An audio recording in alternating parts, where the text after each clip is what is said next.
God rested on there? Yeah, pull it down. Okay. Just 1 second.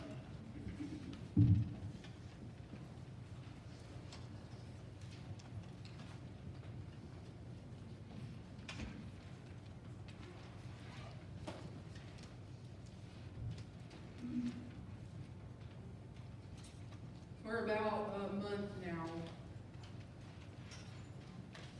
maybe even a little bit longer than that, for probably about a month, the Lord has been speaking a word to me. And it came after I was reading the book of Hebrews, just as my daily Bible reading time, my time with the Lord. I was reading Hebrews. And I was reading Hebrews chapter 4. And obviously, for those of you that have read Hebrews, or maybe you're not as familiar, it's the chapter about a Sabbath rest for the people of God. And as I was reading that, the word rest just basically jumped off the page of me. Like, if the words literally could jump, that's what it did. It just hit me right in the face. And I was like, okay, Lord, I get it. Like, I understand that, I need to rest. I get that. But God was like, Emily, it's so much deeper than that. It's so much deeper than you just need to rest. And I've been, so a month, God has been stirring. I mean, that's literally the only word I keep hearing. And I'm like, Lord, is it just for me? Like, is it just for me? And as I was preparing for today, that's the the only word I could hear. And so it's probably been, Lady, how long ago did you start school? 3 weeks, 2 weeks? Okay, so about 3 weeks ago, right before she was getting ready to start school on that Sunday at lunch, we were sitting around the table, and I've had this word building in me, and I felt led to share it with Elaine, because those of you that don't know, Elaine's schedule is it's very busy, and just like everyone else, we have a lot going on, but she's in this semester of school where everything is just really, it's busy, and she doesn't have a lot of downtime, and I can vouch for that, because she lives with me. And she doesn't. She eats, sleeps, breathes, everything, reading, taking tests, whatever. And I shared this word with her about rest. And I'm not exaggerating. I went to school the next day, and I don't want to say my job's easy, because it's not necessarily easy at school, but it's a job where I have downtime, where I sit and I observe the kids that are in my room with me. And I've been watching a sermon series by Levi Lusko. I don't know if any of you have ever heard of Levi Lusko, but he's got some powerful stuff if you ever want to watch him. And I have been watching a series that they were doing. It was called Morning, Noon, and Night. And I'm not kidding you. It was the third week, and I go to watch it, and it is on the exact thing I had talked to Elaine about the day before. And I'm just like, holy cow. God, this is not just for Emily and Bignell, Indiana, but this is a word that God is wanting to get through to His church. Because then I listened to another message that Austin sent me, and it was about pretty much the same thing. And it was a totally different church. Now, granted, these churches are pretty big in size. And so I'm humbled today that God would choose Bignell, Indiana to deliver this word to today. And I believe that God He's trying to get a strong message across to us, because we live in a culture of busy. There's always something to do. There's always somewhere to go. And I'm the first to tell you that I have a lot on my plate. And I'll be the first to tell you that I'm as busy as anybody else sitting in this room. But there's a word today, and that word is rest. And you might be sitting there already saying, well, this ain't for me. I don't have time to rest. Well, that's the problem. That's the problem. We have to rest, people. And I don't know if you want to look at the screen or not, but the seventh day, even God rested. And if God can rest, we can rest. Now, I realize that in the Old Testament, there's a difference, because it was actually, they call it the Sabbath, and He made it holy. And so the law, when Jesus came and when He died, the law of the Sabbath was kind of broken, because He made a new covenant with us. But the concept of rest is still there. We are still called to have those moments, those times where we rest. Now, ultimately, in the chapter of Hebrews, he's talking about we're going to have ultimate rest when we get to heaven, right? That's where our ultimate rest is going to be, where we are in God's presence, where we are living in heaven forever with Him. That's ultimate rest. But I'm talking about what we can be doing here on earth to find this time of rest. Now, I want to look at Genesis 2, okay? Genesis 2 through 3, okay? You guys probably have all heard this verse. But it says this: by the seventh day, God had finished the work He had been doing. And so on the seventh day, He rested from all His work. And God blessed the seventh day and made it holy, because on it He rested from all the work of creating that He had done. Now the word Sabbath, okay, the word Sabbath, that it's not necessarily in this verse, but we hear the word Sabbath a lot. We hear that word Sabbath, the day of rest. And that word is actually a verb. So the English teacher that lives in the same home as me and Elaine read over my notes last night, and she said, oh, it's something you do, right? She held her hands up in a V like she does in her classroom and said, it's something you do. It's a verb, right? So it's something that we're called to do. It's not a suggestion. It's something that as a Christian, as a believer, as a human being, we are called. It has been instilled in us because what? We were made in the image of God, right? And if God chose to rest, then we're called to choose rest. But the verb Shabbat means to cease or to rest. It is something that we are called to do. Now, what I want to go to here is the first question that I have for you. Because yes, we are called. Do not get me wrong. This is not a pull your kids out of everything they're doing, and this is not a message about you need to lessen your schedule. That's not what this is about. So don't even tune me out, okay? I want you to hear what God is saying to you today. Because we are called to work. Adam and Eve, they worked the land. We're called to work. We are called to go and work for the Lord. That's what we're called to do. But for my first question to you is this: are you satisfied with the work that you do or have done? Are you satisfied? Are you satisfied with the work that you do or the work you have done? God rested on the seventh day of creation because He was satisfied. You want to go back and read it? It says He rested from all His work. He had finished His work. And He rested because He was satisfied with the work that He had accomplished in 6 days. God did not rest because He was tired. God didn't rest because He was exhausted from doing what He was doing. He didn't rest because He was tired. But He rested to indicate the completion of creation. He rested to indicate the completion of creation. The footnote in Hebrews chapter 4, verse 4 says this: our Sabbath rest in Christ begins when we trust Him to complete His good and perfect work in us. This rest is not only something that we need to choose to do in the physical, where we take time off, where we choose to do something that we enjoy, where it's not something that we have to do, but it's something that we desire to do. And my next question is this: how can you pour from an empty cup? When you have an empty cup and you turn it upside down, nothing's coming out. How can you pour into somebody else, or your family, or your kids, or whoever, your co-workers? How can you be doing what you're supposed to be doing as a believer in Jesus if you have nothing left to pour out? And the only way that you can pour out is if you're being poured into. And the only way you're going to be poured into is if you're spending that time with Jesus, like we need to be. When we take that time of rest and we get in that place in God's presence where all we feel is Him and all we need is Him. That we don't need those everyday tasks to give us that satisfaction, but that when we spend time in God's presence and when we do what we do for the Lord, That's when we find that satisfaction, and that's when we can find that rest. But how can you pour from an empty cup? Can you really accomplish all of your tasks if you have nothing left to give? We have to take time to rest and spend time with Jesus. We have to.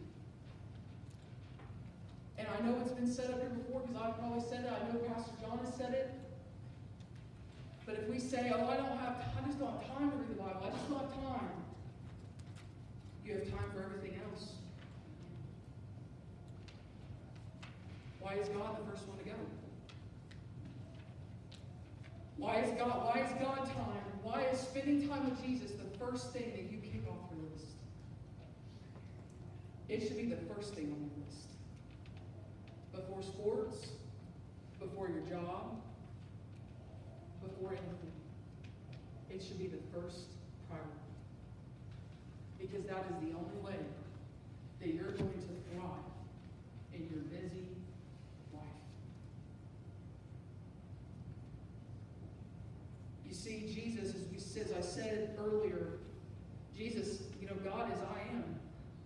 He's everything we need him to be, and so he is our rest, which is why we have to spend time with him. If we want to feel that rest inside of our souls, that where we're not constantly torn this way and that way, we have to get in that place where we feel at peace, where we feel like we're satisfied with the things that we're doing.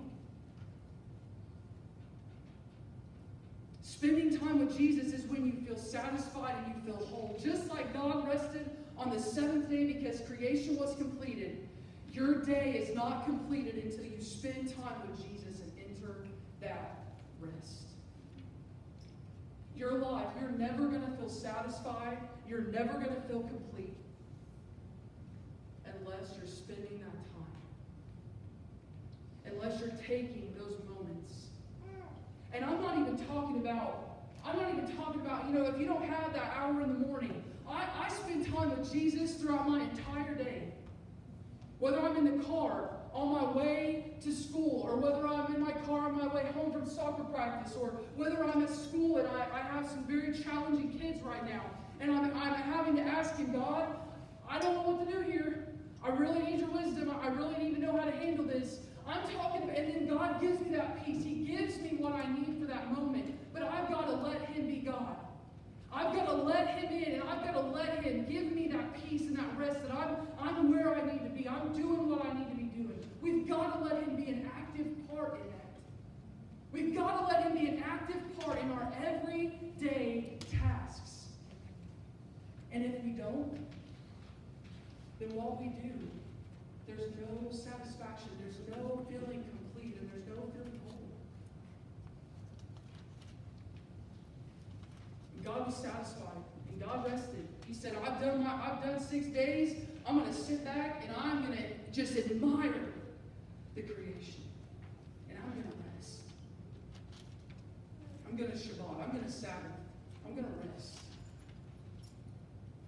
This brings me to another verse here, and I'm going to read it out of the Passion Translation. It's Colossians 3:23. And it says, put your heart and soul into every activity you do, as though you are doing it for the Lord himself and not merely for others.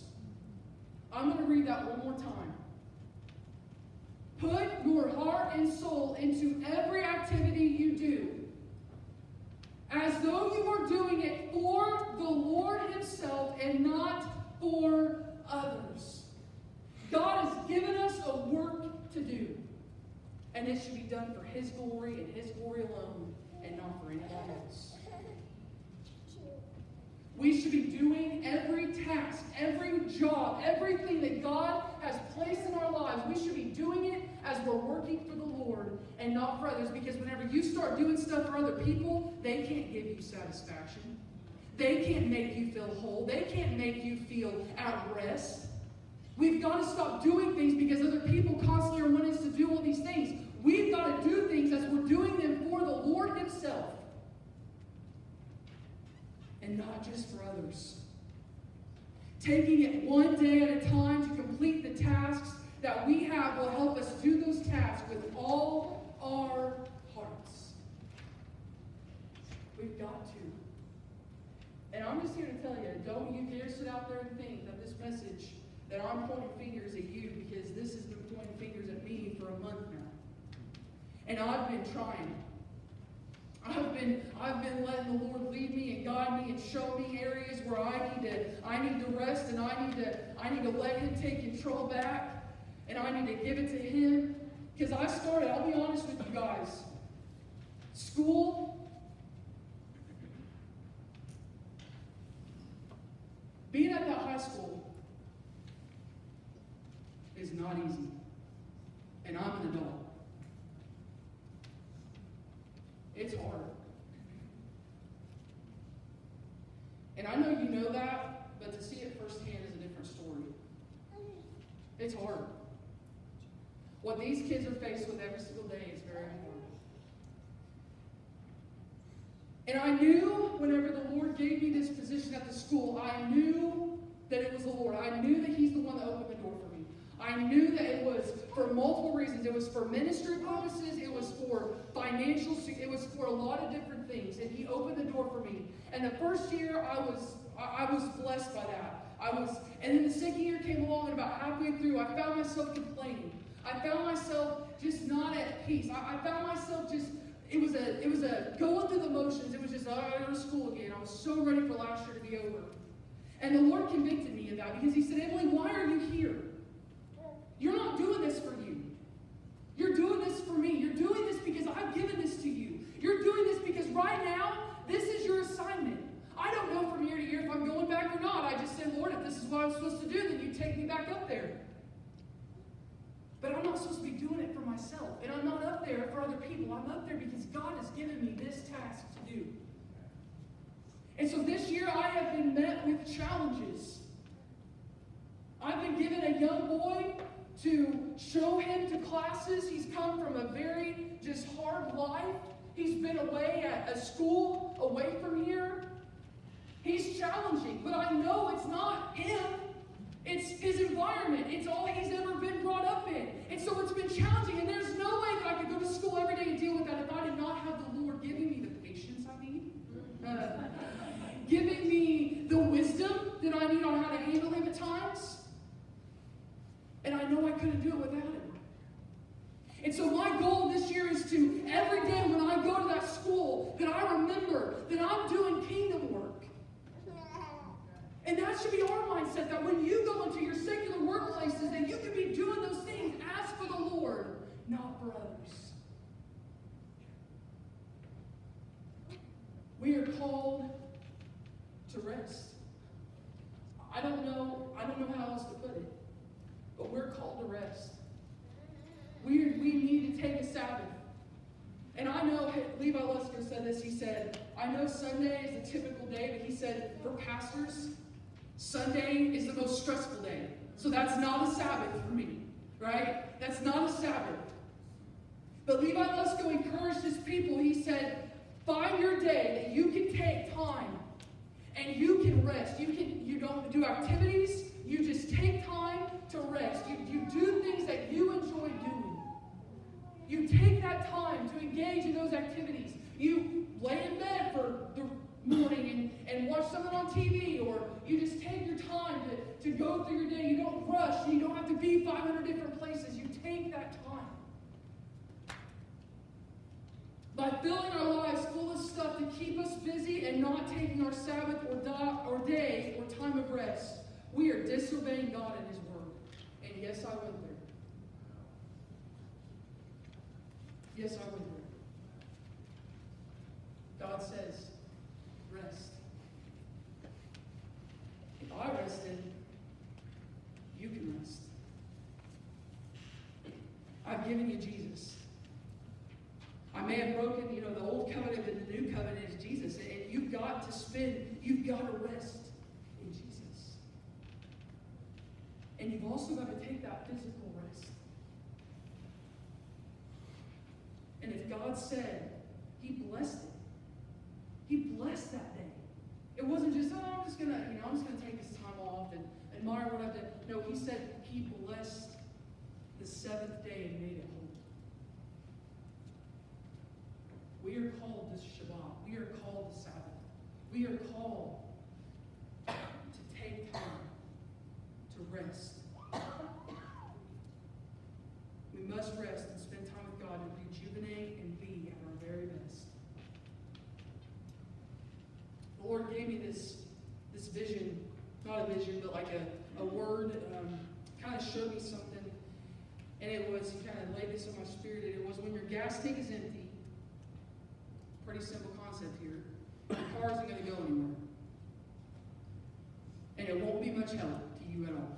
If your car does not have gas, it's not going to go anywhere. It's going to stay right where it's at until you put gas in it. Till you put gas in it to go somewhere. This is us when we continually try to run on empty. We live in a society and a culture where everything is go, go, go, go, go, go, go, go, go, go, go, go, go. And I think God is saying, stop, stop, stop, stop, stop, stop. Red light. Stop. Stop what you're doing. Take your time to spend with me. Take time. But the car, when it's empty, it's not beneficial to me or my family or anybody else because it can't go anywhere. And just like when we try to run on empty, we aren't helping anyone or ourselves. We're not being productive. We must fill up and do that by resting and spending time in God's presence.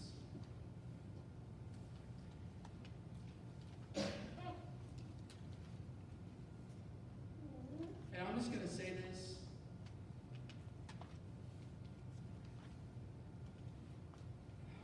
Spending time on your day or your time of where you're choosing to rest and spending it on social media, probably not the best idea in the world. Social media, I'm not up here to, I have social media. It can be a very good thing. But when you're on there, you're constantly thinking about, well, what are they doing? Man, their life's really successful. When we start comparing ourselves to other people, we start comparing ourselves, oh, I'm not as good as them. Man, they just seem to have it all together, and I'm just over here, and I'm barely making it. My kids it's good if they have their hair brushed in the morning. Like, it's good that they can, get to school and not their pajamas. Like, I'm just sitting over here like, and don't spend your time on social media because then your mind is just going all a bunch of different directions and you're looking at everybody else's life. And God's saying, I just want you to spend time with me. You go out to restaurants and you see a bunch of families sitting there and they're all just sitting there on their phones.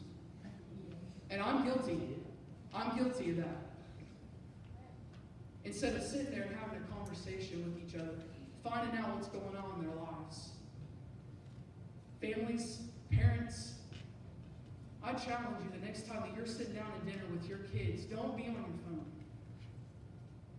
Because your kid might be hurting and you don't know because we're too consumed with everybody else's life. And I don't know why I'm on this. Because I'm telling you, I watch kids every day that don't have parents that care. And they go to school and they act out in aggression and they have all these behavior problems because they just want attention for a moment. And you might say, man, I've given my kid a great life. We have a great life. You do. But spending that quality time with them is so important. And you're missing out. That's like I cherish our Sunday afternoon meals with my family. It's just us five, sometimes Austin. And we sit there and we talk about our week. That's just like Alyssa. I see Elaine, she lives with me. Alyssa, I see her on Sundays. That's it. And we sit around and we're not on our phones. We're not doing all these different things. We're talking about our lives. And guys, that is important. And God wants us to do the same thing. Whenever we're sitting in the presence of God, I challenge you to not take your phone in there with you. Because you get a notification. Oh, I gotta check that real quick. Make sure it's not so-and-so. Leave it somewhere else. Go spend time with Jesus, and that's it. And He will give you what you need. Your phone will be there when you get done. The problems of the world will be there when you get done. Take time away from everything and everybody else and spend it with the one who will give you rest in your heart and in your soul. We live in a society and a culture where there is no satisfaction. We do things, and we never feel satisfied. We feel like things we do don't really matter or have significant value. Eventually, we just begin to go through the motions of life and have no satisfaction in what we do. This is why I told Elaine last night, she asked me what song I wanted to do. And I've had this song on my heart all week. And it was the first one we did together. This is the day that the Lord has made. She said, really? I said, just call me John Merlin's daughter, right? That's exactly what I said. I said, yes. I said, I want to do that song. And she said, okay. And I said, we're doing it. And I said, this is why. Because don't let every day just be another day. Oh, I asked some of my friends, how was your day? Oh, just another day. That is not how our life should be. It shouldn't just be another day. It should be, this is the day that the Lord has made, and I will rejoice and be glad in it. Whenever we get up every morning, it's a day the Lord has made. It's another day to give Him glory. It's another day to go out and do our tasks and our jobs with our hearts and do it for Him. It's a day where we should rejoice and be glad that we have a job, that we have financial provision, that we have a family who loves us. We should go out. We should be satisfied with the fact that I woke up to have another day that I can give to the Lord. But see, when we start going through the motions because we don't have that time, we're too big, it's just another day. And then we're just surviving. We're not thriving. As Christians, we should not just be surviving this life. We should be thriving. We should be thriving. Don't just let today be another day. Let it be the day the Lord has made. And go a step further and rejoice and be glad in it. Because I wake up some mornings and I'm like, God, I don't deserve this stuff. I don't deserve the life you've given me. But you gave it to me. You've given me awesome friends. You've given me awesome family. You've done this for me. So God, I want to live today for you. I want to rejoice in the fact that I've got this awesome life that some people would kill for. Don't just let it be another day. Let it be a day where you rejoice and you're glad in it. Let it be the day where God guides you, uses you, where you work, wherever you go. Let it be with all your heart, where you are satisfied because working for the Lord, you're working for the Lord and not for man. That is where you find that satisfaction.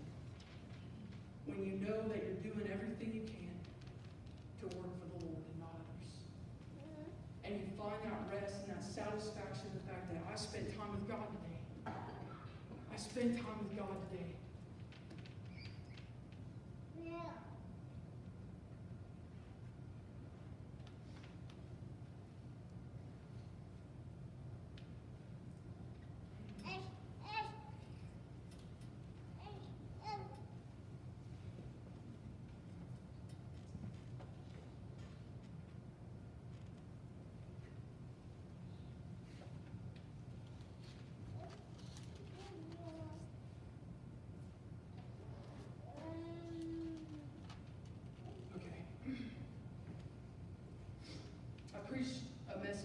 Kids on Wednesday, and it should sound familiar if they were listening. But I feel like the Lord is telling me to share some of the things that I shared because I think He's gonna tie this together with what He's already said.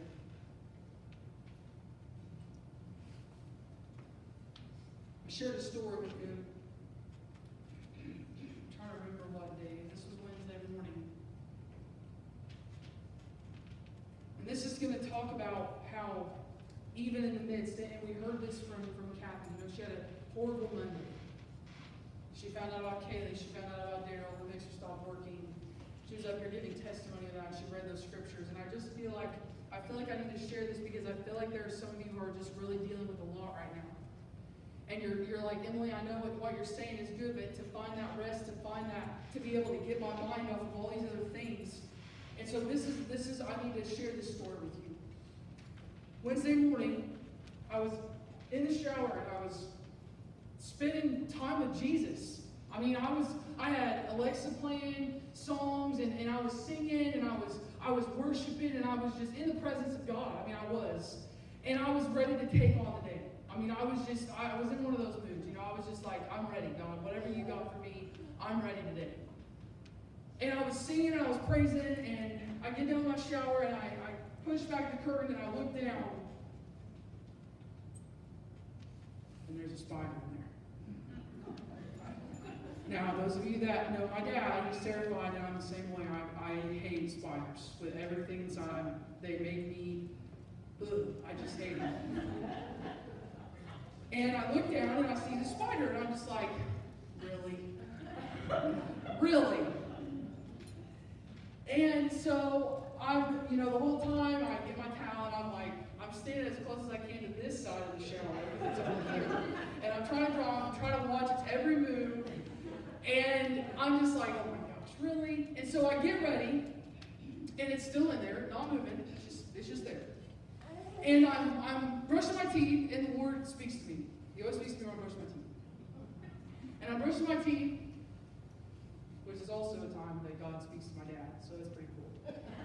Brushed my teeth, and the Lord said, Emily, he said, you were spending time in my presence.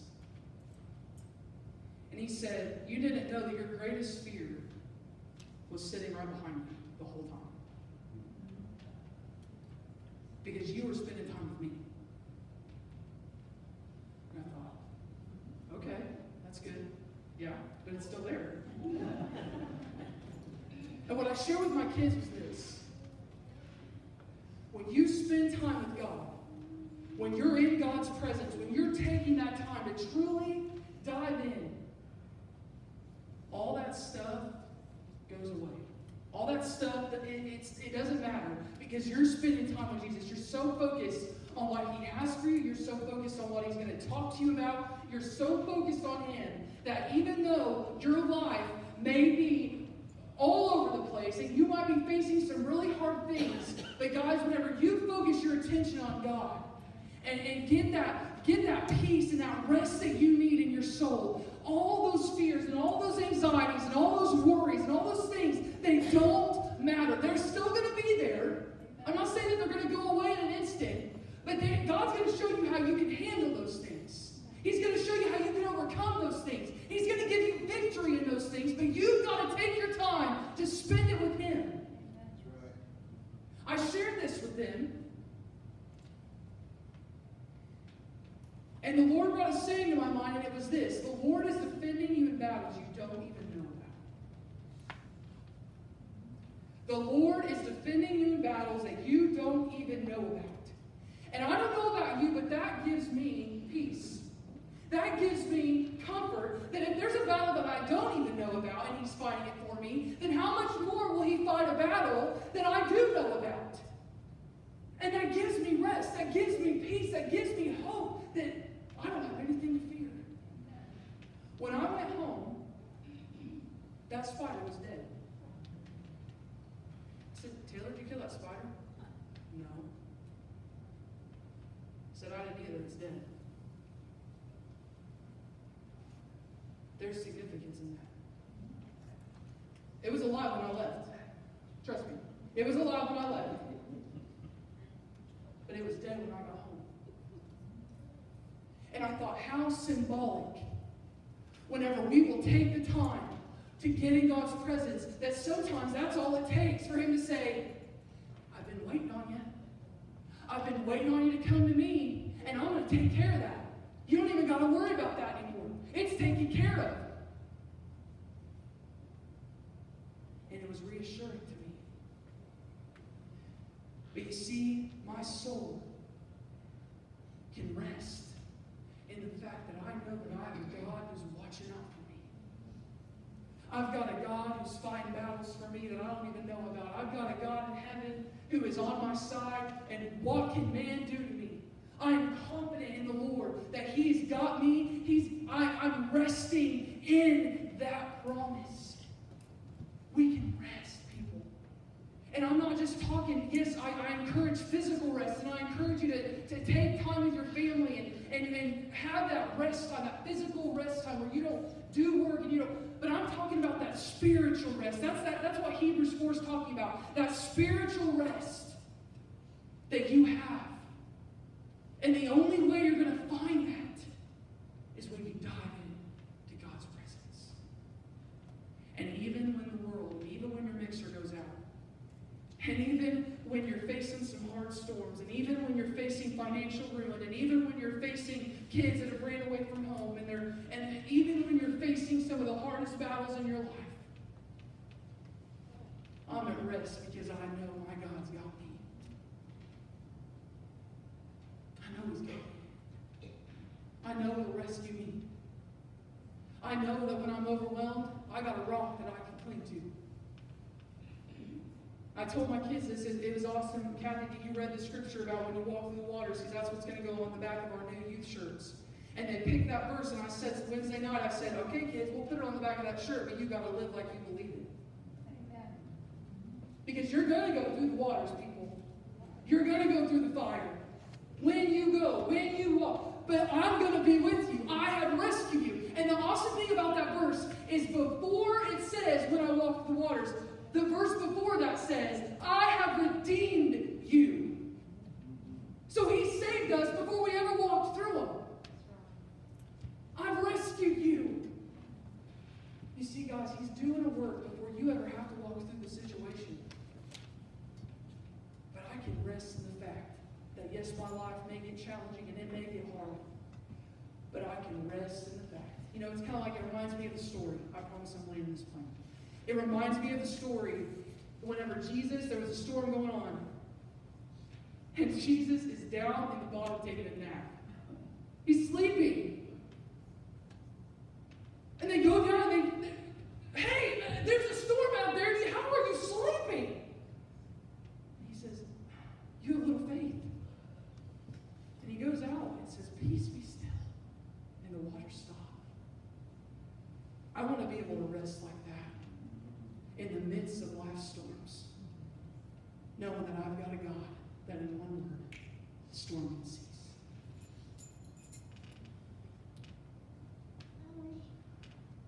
My challenge to you today, the challenge that I believe that God is giving you, is that you will take this word to heart. I have really tried. I'm serious, guys. God is, I think this is maybe the second time in my spiritual walk with the Lord that I've ever had something laid on my heart this heavy. Where it's just nonstop. It's every day I hear the word rest. Every day I hear the word rest. And I challenge you, as a believer in Jesus Christ, to find that resting place in Jesus. And to take time with your families, to take time on your own, and take time to Shabbat, take time to Sabbath, take time to rest.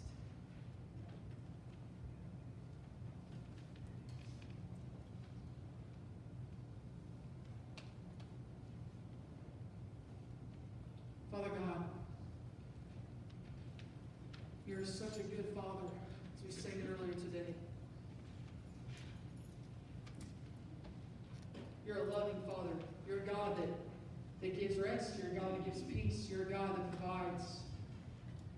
You're the God that silences our fears. You're the God that calms the storms in one word, Lord. You're that God. You're the God that we serve, God. You're the God that is here with us today, ready to minister has already ministered today, God. And I just thank you for that. Lord, I thank you, God, for this word. For this word that I believe, God, you're shouting it to the church. God, not just ours, but as a whole, Lord, this is a word for our society, for where we're at today in this world, in our culture. And Lord, it's a word that is so profound, Lord, because as Christians, we have busy schedules and busy lives, but Lord, we have to rest. You command us to rest. You tell us to rest. You rested. And so, Father God, I pray, Lord, as I have, Lord, and as I will continue to do so, Lord, take this word to heart. And find that time alone with you. Find that satisfaction. Find that completion. Find that rejuvenation that we need. And Lord, that we will no longer try to pour from an empty cup.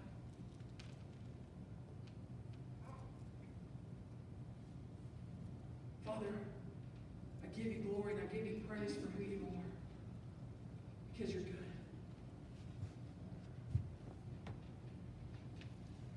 You want to go ahead and stand up? I have one thing that I want to say and then I'll let the band play. I read this at the top of my paper.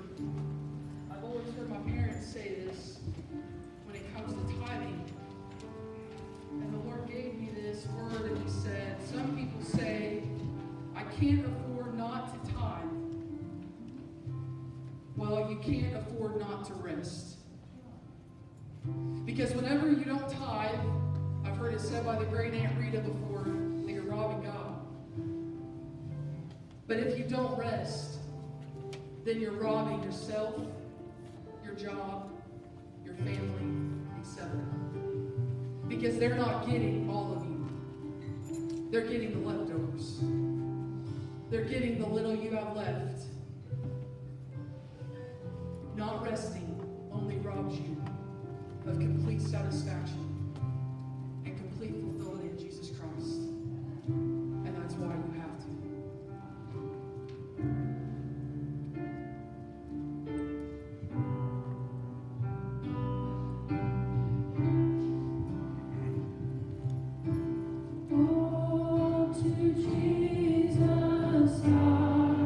Surrender.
presence, God, that's been here with us. We thank you, Lord, that as we go out today, Lord, that we walk with you. Lord, you go with us. God, you go before us. You go behind us. God, you protect us. Lord, you watch out for us, Lord. You provide for us. You guide us. You use us. And I pray, Lord, that we would rest in you. God, that we would find that peace, that we'd find that time. And Lord, we just give you glory. We give you praise for the work that you've done this morning and the work that you're going to do. Lord, bless. I just pray a blessing over every household, Lord, that's represented here. Protect them, watch over them, and be with them. I just pray, Lord, that everyone has a blessed week. God, I thank you do an awesome work in every one of their lives. We give you praise, we give you glory. And it's in Jesus' mighty name that I pray.